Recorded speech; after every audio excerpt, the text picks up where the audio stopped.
Thaís nos explicou muito bem o cenário tanto nos Estados Unidos quanto aqui no Brasil, mas para entender ainda mais, e especialmente entender essas decisões tomadas pelos presidentes dos bancos centrais de lá e daqui, a gente tem entrevista agora. A gente conversa com Gustavo Cruz, estrategista-chefe da RB Investimentos. Gustavo, boa noite. Muito obrigado pela sua presença aqui no nosso CNN Prime Time.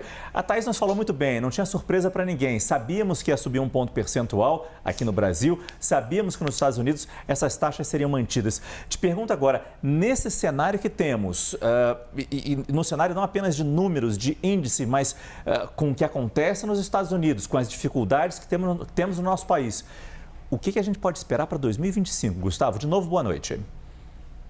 Uma boa noite para vocês. Sim, explicação muito completa, muito perfeita, mas tendo que para 2025 a gente espera o Banco Central do Brasil subindo a taxa de juros e ainda alguma chance bem relevante do Banco Central americano, pelo menos no primeiro semestre, cortando a taxa de juros. Eu entendo que hoje o Banco Central americano tentou ser muito mais invisível, ou seja, no sentido de não tentar fazer com que os agentes econômicos mudem suas precificações pela frente, enquanto o Banco Central aqui do Brasil ele tentou deixar bem cravado o que ele vai fazer em março e deixar mais aberto o que ele vai fazer a seguir.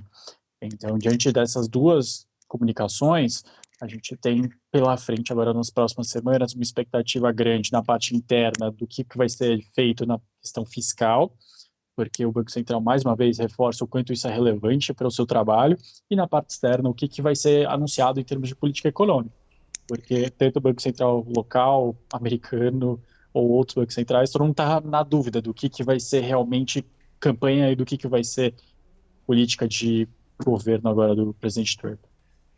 Gustavo, tanto nos Estados Unidos quanto aqui, o ritmo da atividade econômica, do mercado de trabalho, tem pressionado a inflação. Para 2025, como é que a gente pode colocar nossa expectativa para a desaceleração dessas economias, né? Elas vão acontecer? Como é que você está vendo esse processo?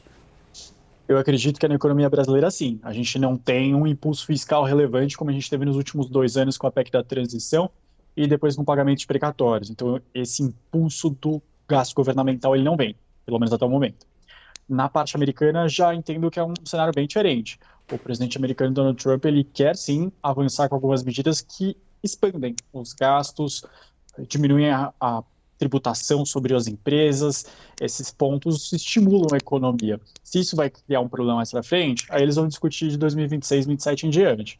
Mas pensando em 25, eu vejo que a economia americana dificilmente vai ter uma desaceleração tão relevante assim.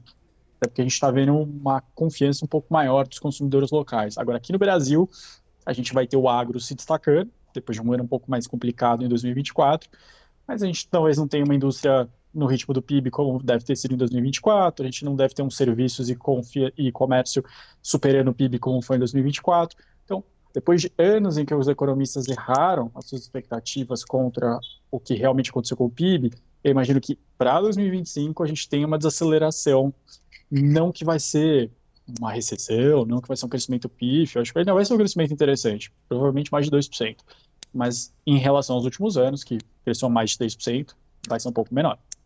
Gustavo Cruz, estrategista-chefe da RB Investimentos, muito obrigado pela sua presença no nosso CNN Prime Time.